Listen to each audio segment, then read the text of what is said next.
Hi everyone, welcome back to my channel English Classes. Please like, share and subscribe to my channel. Don't forget to subscribe my channel. So let's start. आज हम लोग advance structure में कुछ sentences को translate करना English में सीखेंगे।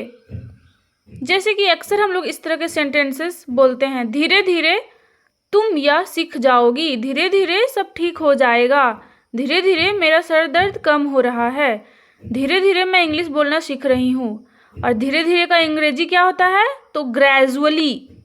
Gradually का मतलब होता है धीरे धीरे।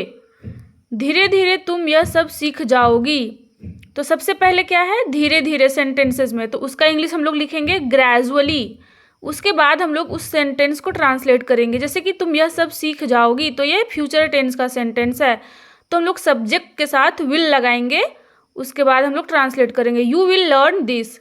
धीरे धीरे सब ठीक हो जाएगा, gradually everything will be fine. तो हम लोग सेंटेंसेस को टेंस के अकॉर्डिंग ट्रांसलेट करेंगे।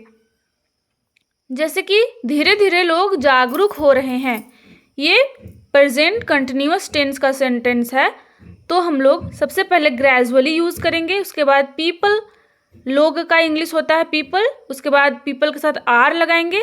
बिकमिंग यानी कि वर्ब 3 लगाएंगे। बिकमिंग अवेयर, अवेयर का मतलब होता है जागरूक होना।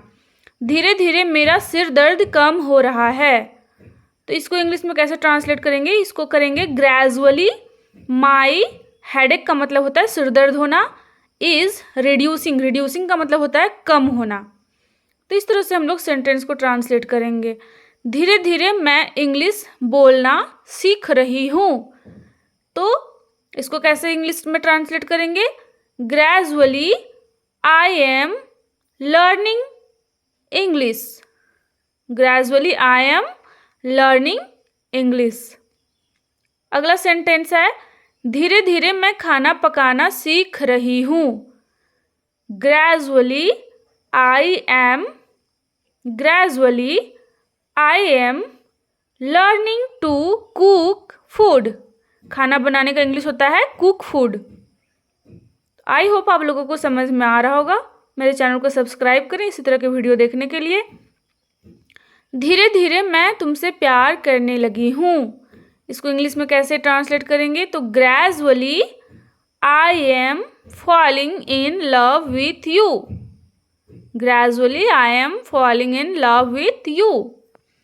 धीरे धीरे मैं गाड़ी चलाना सीख लिया। धीरे धीरे मैं गाड़ी चलाना सीख लिया, तो इसको gradually I learned to drive a vehicle. ये एक पास्ट टेंस का सेंटेंस है, तो इसलिए हम लोग यहाँ पे V2 का यूज़ किए हैं, लर्न को लर्नड यूज़ किए हैं। धीरे धीरे वह अपने पैरों पर खड़ा हो रहा है। Gradually he is standing on his feet. Gradually he is standing, खड़ा होना का इंग्लिश होता है स्टैंड करना, उसको वर्ब 3 का यूज़ किए हैं क्योंकि ये प्रेजेंट कंटिन्यूअस टेंस का सेंटेंस है। तो he is standing on his feet. धीरे धीरे उसे गणित समझ आ रहा है। Gradually he is understanding math. मेरे चैनल को सब्सक्राइब करें, लाइक करें एंड शेयर करें।